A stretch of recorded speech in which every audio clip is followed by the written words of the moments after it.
Una semana complicada para la macroeconomía en los Estados Unidos. Tenemos una semana en la cual la Fed se va a estar reuniendo. No hay expectativa de que pase nada específico, pero es la primera reunión de Kevin Warsh como presidente de la Reserva Federal. Así que vamos a ver cómo viene esta nueva Reserva Federal para los próximos 4 años, sobre todo porque ha sido protagonista del sector vivienda durante los últimos 2 o 3 años. Entonces, esta nueva presidencia puede cambiar la tónica de lo que vamos a esperar en función a las tasas hipotecarias. Se entiende que la guerra con Irán termina, lo que hace que la presión inflacionaria no sea tan fuerte sobre el mercado de los Estados Unidos, lo que podría estar cambiando directamente las tasas hipotecarias para los próximos meses. Esperemos que vayamos en función a que esto siga sucediendo, pero en el entretanto tenemos que analizar el mercado inmobiliario. Llega el verano, terminó la primavera, cómo está el mercado inmobiliario, cómo están los inventarios, cómo van las ventas. Realmente estamos en una situación que amerite entrar, salir, esperar. Tenemos que analizar con lupa todos los detalles y todos los factores que tenemos enfrente para poder tomar decisiones informados y saber que el mercado del real estate, ya sea que seas un inversor, ya sea que quieras comprar tu primera vivienda, depende siempre de esos números en macro, pero sobre todo los números en micro, que son los que no hacemos en el podcast, pero simplemente comunicándote con nosotros en el QR code o los teléfonos, podemos ayudarte a ti de manera gratuita a revisar tu situación para vender, para comprar, para rentar, y de esta manera te acerques a una decisión muchísimo más informada. Como siempre, mi persona, Gabriel Peroso, estoy acompañado con mi amiga y socia Yenixa Molina, es un gran placer estar con ustedes el día de hoy. Jenny, entramos en materia. Tenemos un informe importantísimo porque es de la Asociación Nacional de Realtors. ¿Qué está viendo la Asociación Nacional de Realtors para el mercado de los Estados Unidos? Mira, la asociación sacó ya su informe del mes de mayo, muy positivo. El titular dice, aumenta un 3.2% del número de transacciones en mayo, lo cual es maravilloso. El mercado se está activando, pero lo que no nos dice el reporte es que realmente se está activando desde el piso congelado en el que estamos, donde hubo una caída, si lo comparamos antes de la pandemia, de un 20, 30, 40% en el número de transacciones. Sin embargo, bueno, pues este es un punto positivo. Vamos a ir al reporte para ir detalle por detalle. Bueno, esto me habla de la cantidad de transacciones. Yo prefiero ir a los porcentajes. Esto es, en abril solo tenemos 0.5 y de hecho en abril del 2026 hubo un pequeño incremento, 3.2, por eso es noticia y es una noticia positiva, pero mira, venimos de descensos en enero, descenso en febrero, descenso en marzo y ya en abril aumentó un poco. Realmente la primavera no fue tan buena como todos lo esperábamos, pero en mayo resultó un incremento del 3.2%. ¿Qué está pasando con los primeros compradores? Si comparo 2025 con 2026, tengo un incremento de 30-35% de las ventas son para primeros compradores. Eso está bastante bueno, demuestra que existe una mayor asequibilidad para ellos y quizás ya están, tú sabes, dejando de esperar a que las situaciones cambien y tomando decisiones de compra. En cuanto a los inversores, vemos que disminuyó del 2025 al 2026 y las transacciones en cash también disminuyeron. Para las personas que están enfocados en los foreclosures y los actions de las propiedades, las subastas de las propiedades, vemos que las propiedades que están en problemas han disminuido. El año pasado teníamos un 3%, hoy en día solo el 1% del universo de propiedades en los Estados Unidos, lo cual, de transacciones, lo cual es bastante bueno. El mercado inmobiliario, a pesar de que está congelado, está sano. Y días en el mercado han aumentado de 27 a 29, todavía no, digamos, no es un número radical. Por otro lado, cuáles son las regiones que están teniendo mayor cantidad de transacciones. Aquí lo vemos en este gráfico. El sur se lleva el 47% de las transacciones durante el mes de mayo. Es donde tenemos mayor oferta de propiedades, hay mayor inventario, hay mayor descuento de precios. Por eso tiene sentido que sea el sur el que tenga el mayor número de transacciones. Cuando nos vamos por precios, vemos unidades entre 250,000 y 500,000 son las unidades que generan mayor volumen de ventas, obviamente porque son más asequibles, y a medida que va aumentando el precio, pues va siendo va reduciendo la cantidad de transacciones.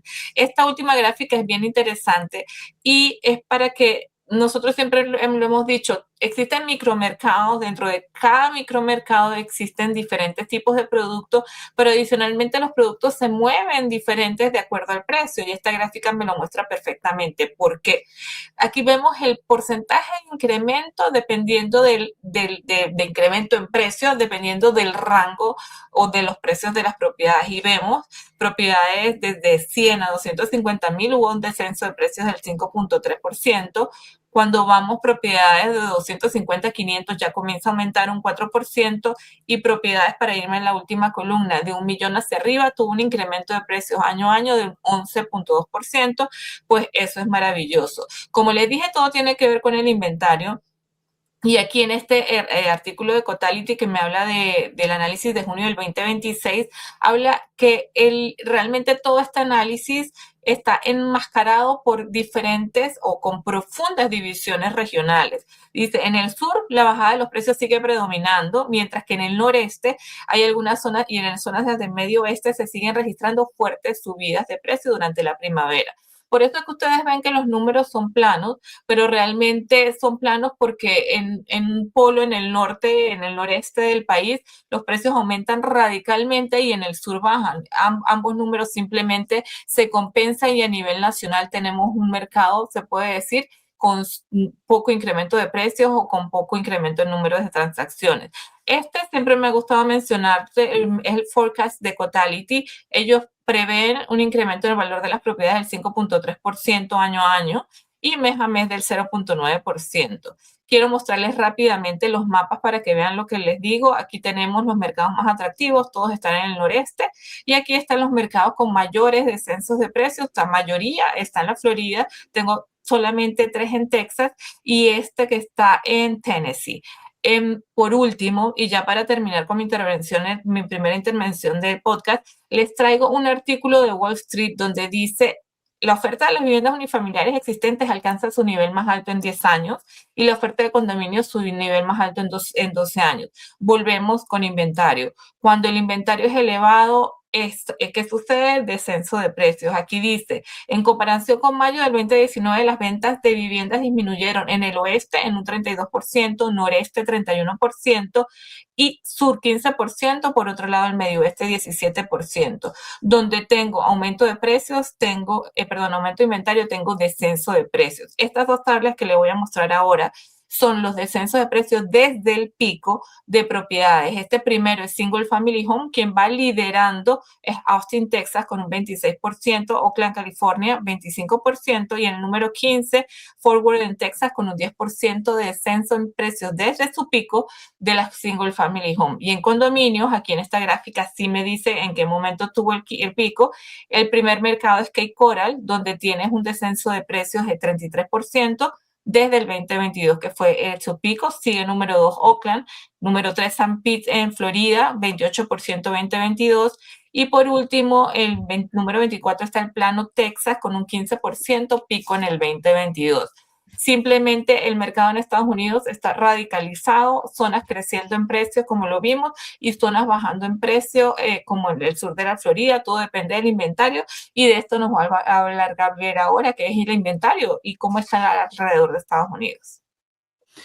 En este punto del podcast hacemos una pausa para traerle algo que no hemos publicitado en ningún momento, pero que está siendo un núcleo muy, pero muy importante de nuestra empresa Invierte en Miami Real Estate. Y es cómo hemos llevado transformación con algunos partners de viviendas que hemos comprado por un bajo precio. Hemos hecho transformaciones totales y realmente están funcionando. Es mucho más que un fix and flip. Son grandes reconversiones de vivienda que nos están dejando a nosotros la oportunidad de que en este punto podamos incorporar muchos nuevos inversores a este proyecto de Invierte en Miami Real Estate. Ya estamos en el punto que podemos abrir a muchos más porque ya lo hemos experimentado con nuestros propios capitales y ya sabemos que efectivamente es un negocio que podemos abrir para ustedes. Y en el caso de hoy les traigo un ejemplo. Miren ustedes esta propiedad comprada en $630,000. Aquí pueden ver cómo lucía la unidad en un principio. Aquí está todo como era la unidad, una unidad no mala, pero le faltaba bastante renovación, pueden ver, con piscina, etcétera. Y esta unidad de $630,000 la llevamos a un precio de $1,515,000. Ahí pueden ver que está vendida la unidad de vivienda, ya es negocios cerrados. Aquí pueden ver cómo quedó la unidad después de ser remodelada, toda completamente renovada con unos acabados de primera. Pueden ver la cocina, pueden ver todo cómo funciona y cómo le subimos el valor de 630,000 a $1,500,000, haciendo las cosas bien, haciendo las cosas con buenos partners, con buen conocimiento, podemos llevarlo. Ahí pueden ver esa renovación extrema que hicimos de esta vivienda y aquí justamente pueden ver una propiedad de oportunidad que nos acaba de llegar. Aquí pueden ver un precio de compra de $800,000, pero vean lo que se puede estar haciendo. Esta es la unidad como está actualmente y aquí está lo proyectado que podría llegar en esa vivienda. Aquí pueden ver el terreno, muy buena zona. Es convertir de esta casa que está aquí,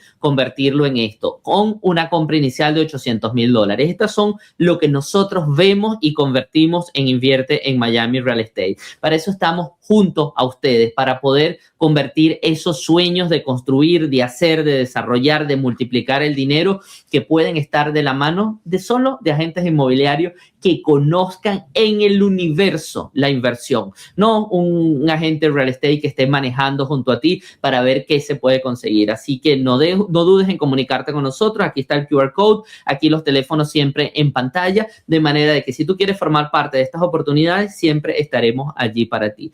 Muchísimas gracias por llegar hasta este punto del podcast y espero que lo sigas disfrutando.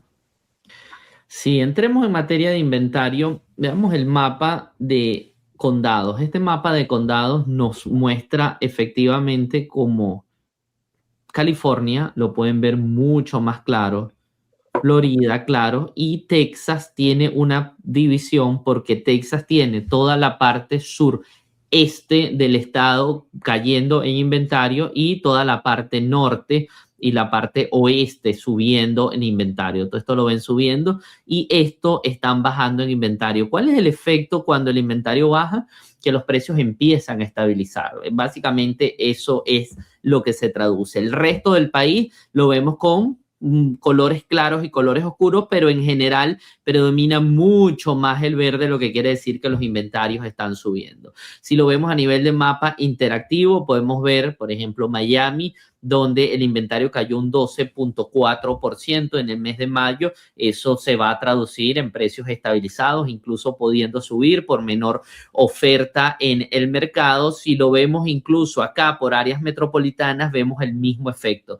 Aquí vemos en Florida como está cargada de áreas metropolitanas y todos están en marrón claro, es decir, inventarios en general bajando. Esa burbuja, crash, como lo quisieran llamar, de Florida nunca llegó ni va a llegar porque ya se rectificaron todo este tema de inventario. Y si lo vemos, Jenny, al punto de verlo en nivel de lista, que a mí me gusta esto porque se ve un poco más gráfico. Aquí podemos ver en Estados Unidos en general, podemos ver quiénes son los que más están cayendo. Pueden ver Texas, Nevada, en general Nevada, Minnesota, Tennessee, Ohio, Georgia, Kansas. Aquí podemos ver cómo todos esos estados son los que están cayendo realmente importante a nivel de inventario. Si lo vemos en zonas que nos interesa, vamos a poner, por ejemplo, zonas de Texas. Aquí vemos condados bastante pequeños, porque aquí podemos ver el número de unidades, 306, 18, amarillo con 752. Los mercados más grandes que podemos ver, Austin, Texas, ha caído un 4.4, Dallas, Fort Worth ha caído un 3.8, pero no son cambios totalmente radicales, pero sí permiten estabilización de precios, porque lo que vemos es que subieron muchísimo. Aquí pueden ver cuánto se subió desde el 2019, pero solo lo que están corrigiendo en el último año. Si lo vemos en Florida, Aquí podemos ver en Florida mercados que más están cayendo. Punta Gorda en Florida, un 27.4%, pero había subido un 45.5%. Punta Gorda, que había sido el epicentro de la caída de precios, podemos ver toda la caída de inventario. ¿Qué se va a traducir esto?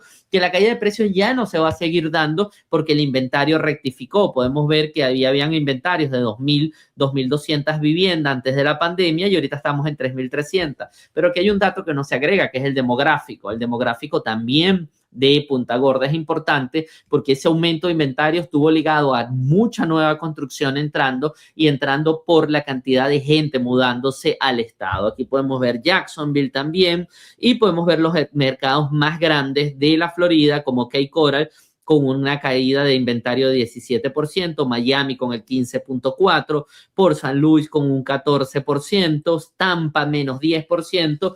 Esto es una alerta importante para lo que tiene que ver con el estado de Florida, lo que tiene que ver con el este de Texas y con California. Esperen precios iguales o más altos en los próximos meses porque pareciera que esa rectificación de inventario va por esa vía.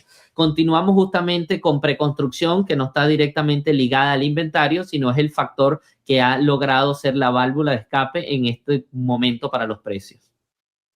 Sí, eso es totalmente cierto y vengo con un artículo de Lennar que realmente diríamos que Lennar ha sido, o las preconstructoras han sido el oxígeno que hemos tenido en cuanto a inventario de propiedades durante estos tiempos donde estábamos cortos. ¿Qué existe hoy? Exceso exceso de inventario para el consumidor, para la cantidad de personas que califican y están dispuestas a la compra. Lennar sabe eso y qué ha sucedido con ellos. Aquí dice, el precio medio de venta ha bajado un 24% desde su máximo, volviendo a los niveles del 2017. Esto, como les digo, es un promedio a nivel nacional. Esto, hay zonas donde no ha bajado de esta manera y hay otras en las que sí, dependiendo del inventario que ellos tengan en desarrollo, desde planos, desde terrenos hasta inventario represado que no han podido vender. ¿Qué existe? Existe una crisis de asequibilidad. Esto es lo que siempre hemos hablado y realmente se está acomodando poco a poco en el tiempo con las bajadas de las tasas de interés, con las bajadas de los precios y con los incentivos que están dando. Quiero mencionarles, el precio de venta medio, incluidos los incentivos, ha bajado. Les leo. Esto se debió principalmente a que ellos han reducido su margen bruto, cayó al 15.6% desde el 17.8% que era el año anterior y desde el 29.5% que tuvieron en el segundo trimestre del 2022. Aquí lo pueden ver en la gráfica, como tenemos en el quarter 3, en el tercer cuarto del 2022 de los precios de ventas y cómo han disminuido, pero realmente esto se los quiero leer como me lo dice el artículo, es muy sabia la estrategia de Lennar porque dice, nuestra estrategia siempre ha consistido en abordar el problema de la asequibilidad en lugar de esperar a que se solucione solo. Ellos crean la solución. Hemos priorizado el volumen para crear ventajas de escala duraderas, ofrecer ese volumen a precios más bajos y en última instancia mejorar los márgenes. Es decir, que el margen no es prioridad para ellos, obviamente es importante, pero lo más importante es mantener su cuota del mercado y por eso es que están haciendo esta reducción en los precios. Por último, Lennar ha estado renunciando a una gran parte de sus ganancias brutas, ganancias netas y ganancias por acción, al ofrecer precios más bajos para ganar cuota del mercado, lo que les acabo de mencionar, en el mercado difícil, sumido en la crisis de asequibilidad y ha estado trabajando para reducir sus costos de construcción para mitigar los efectos de estos precios más bajos. Realmente buena estrategia, sabia y de alguna manera es una opción para todos nosotros como consumidores y para nuestros clientes. Les quiero mencionar esto aunado al artículo de Lennar, me trae la cantidad que está pasando con los permisos de construcción. Esto es el cambio a abril del 2026 y vemos cómo la línea está dividida por regiones. Nosotros en todas las regiones realmente han tenido descensos en la cantidad de emisión de permisos de construcción de single family home, que es lo que podemos ver a la izquierda. A la derecha vemos la emisión de los permisos para la construcción de multifamily. En todos tengo aumento de permisos, excepto en el sur, donde hay un descenso de este tipo de permisos. Sin embargo, aquí dice, los 10 estados que emitieron el mayor número de permisos para viviendas unifamiliares está liderado por Texas, a pesar de que está en el sur, hay un descenso, pero y aquí en el mapa vemos que Texas disminuyó un 8.2%, sin embargo es el que tiene mayor número de permisos a nivel nacional. Como segundo está la Florida, que descendió un 6.3%. O sea, a pesar del descenso, siguen siendo los líderes en la emisión de ese tipo de permisos. Y cuando nos vamos a multifamily pasa algo similar. Dice California es el estado que emitió la mayor cantidad de permisos para viviendas multifamiliares, y aquí sí tenemos un incremento del 57%. Y adicionalmente, tengo aquí el segundo estado, el mayor número de permisos registró una disminución del 20.6%, que es Texas, y luego sigue por la Florida, donde tuvimos una disminución del 41.3% en la emisión de permisos de construcción para multifamily. Eso va mucho más relacionado a los rental community o a muchos edificios de lujo que se crean para la venta. Realmente esto va acoplado a lo que dice el artículo de Lennar, donde realmente hay una reducción, pero no una drástica reducción en single family home. Ellos lo que quieren es mantener el inventario y seguir ofreciendo a precios asequibles el producto. Ahora, Gabriel, vienes tú con los 23 años de los constructores y qué es lo que ellos o qué es lo que ha sucedido en la historia de ellos, cómo han funcionado, quién ha comprado a quién. Sí, lo que vamos a ver un poco las conclusiones que podemos sacar del mercado de la nueva construcción. 23 años y 5 conclusiones claves de lo que ha sucedido.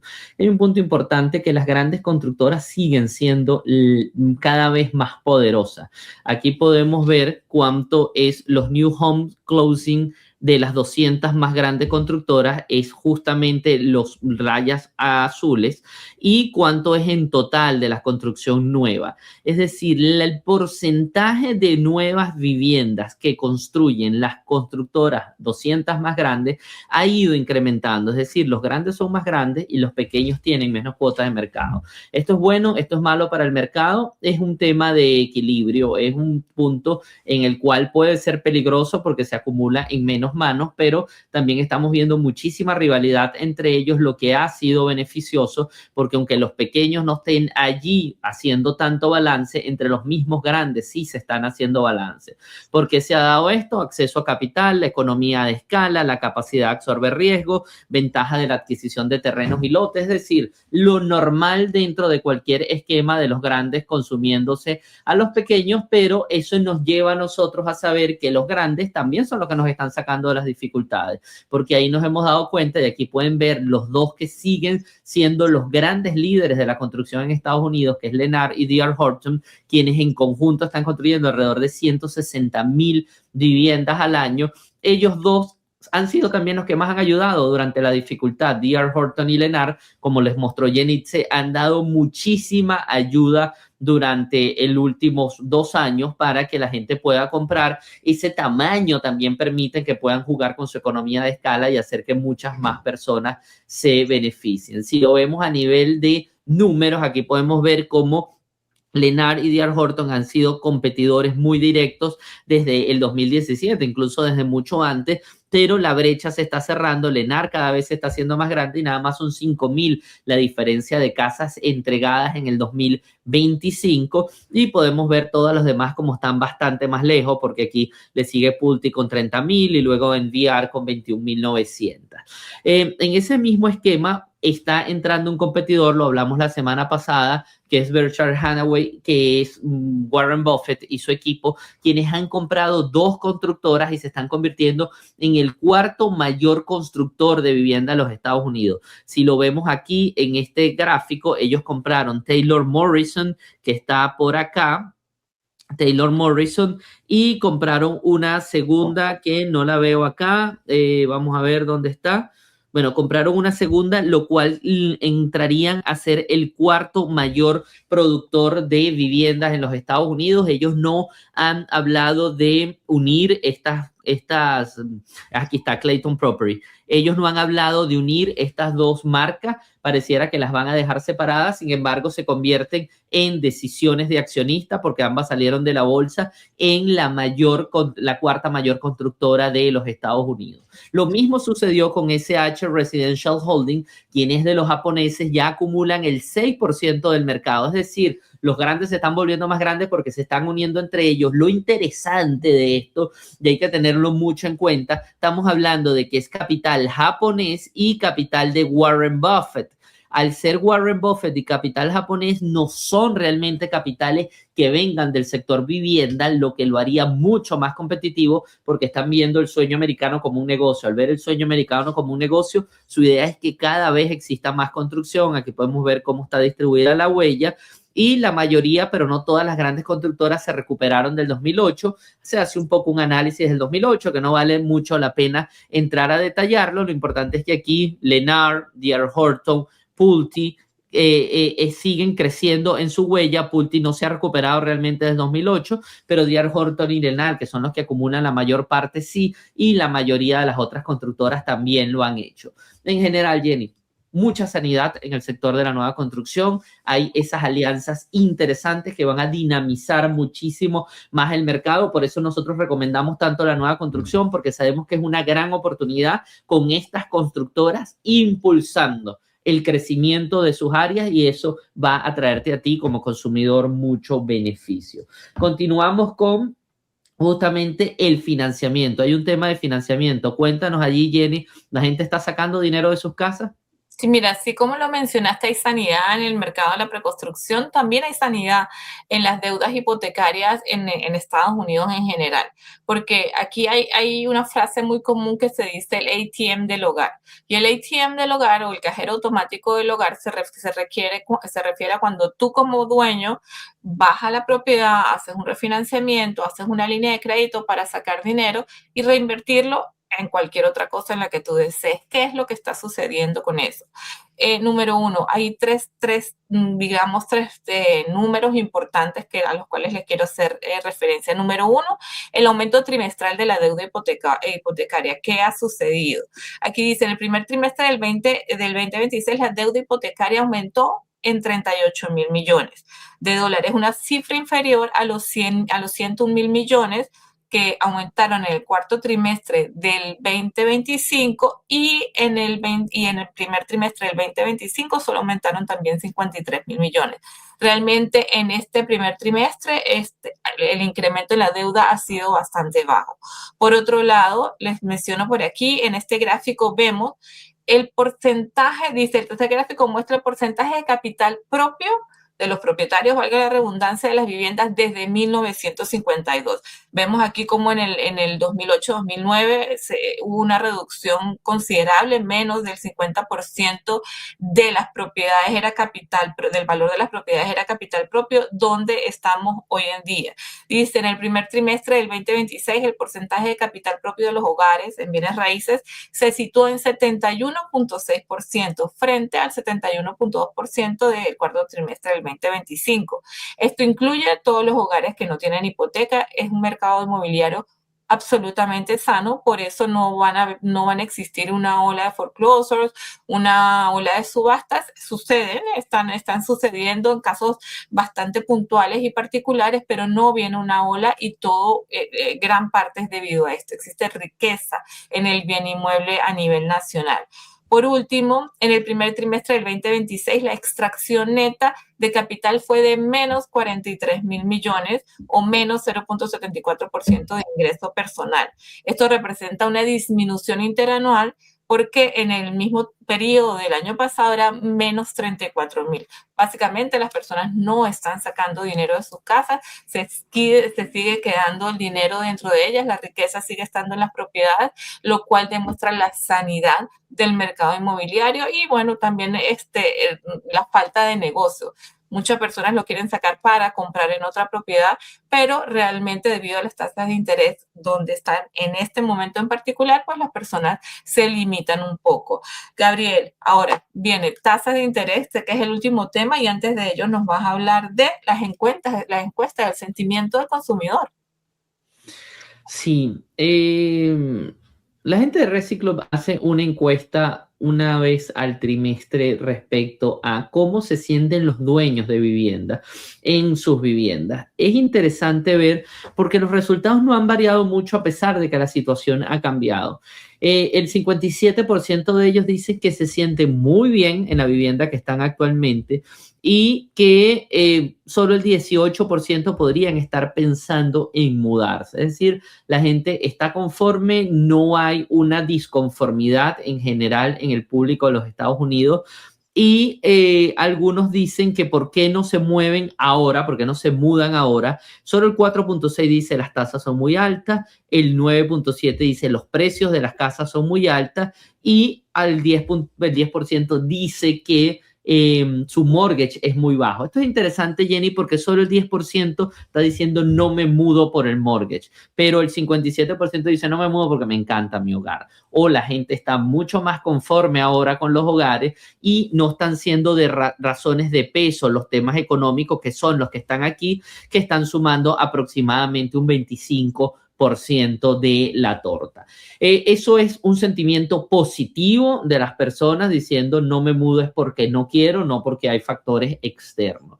¿Qué tan probable es que compres una casa en los próximos 24 meses? Podemos ver que en Estados Unidos en general el 40% dice que podría ser probable, pero si vemos zonas hacia Florida, vemos que ese porcentaje de alguna manera incrementa, porque llega casi al 45%, llega al 45%. Es una zona importante, además del Northeast, donde ya llega al 50%, donde la gente está pensando que quizás no se muda ya, pero sí en los próximos 24 meses. Esto es buenas noticias, porque quizás lleguemos a los números normales, 4 millones y medio, 5 millones de ventas al año, que debería ser lo que tendríamos que tener.